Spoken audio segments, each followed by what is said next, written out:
Hello guys, এই যে আজকে রান্না করতে আসছি, ঘি তৈরি করতেছি। প্রত্যেক দিন দুধ নেওয়া হয়, তো সেখান থেকে দুধের একটা ননি বের হয়।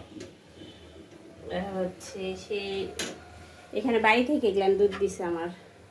বাড়ি থেকে দুধ দিলে একবারে 2 কেজি 1 কেজি করে জ্বালায়। আমার হাজব্যান্ড অনেক টাইমে বলে যে একটু দুধে ভাত খাবো, তখন বেশি করে জ্বালা দিতে হয়।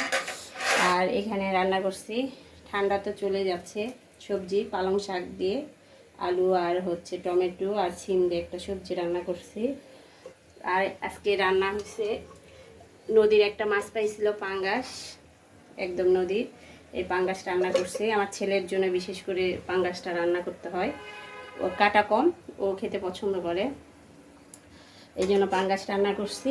আর এই যে স্পেশাল যেটার জন্য ভিডিও করা, এখানে আমার ঘি তৈরি হচ্ছে আজকে। এই ঘি দিয়ে এই মাটির হাঁড়িতে কিন্তু আমার রান্না হচ্ছে ভর্তা।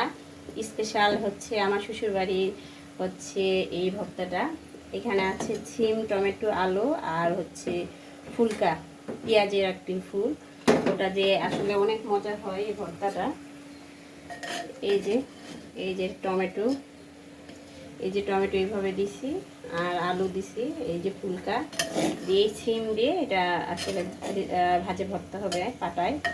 এই ভর্তাটা ওই ঘি দিয়ে খাবে, এই জন্যই ঘিটা তৈরি করা। আর ভর্তা যেহেতু বরাবরের মতো বলি, আমার রান্না অনেক পছন্দ, আর হাজবেন্ড কিছু খেতে চাইলে সেটা সঙ্গে সঙ্গে তৈরি করার চেষ্টা করি। এই যে এখনো ঘিউ হয়নি, অলরেডি দিছি কড়াইতে, তো তৈরি প্রসেস চলতেছে। হ্যালো গাইস, এই যে বাসায় একদম নিজ হাতে তৈরি করা ঘিউ। আপনারা মনে হয় দেখতে পাচ্ছেন না, একটা চামচ নেই, তাহলে আপনারা দেখতে পাবেন আমার ঘিয়ের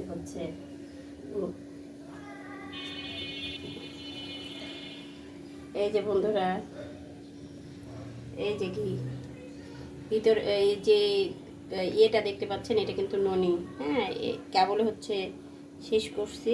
এই যে ঘি দেখতে পাচ্ছেন, এই যে ঘি একদম আমার, বিশেষ করে বাসায় আমি আমার খাওয়ার ঘিটা বাসায় তৈরি করি।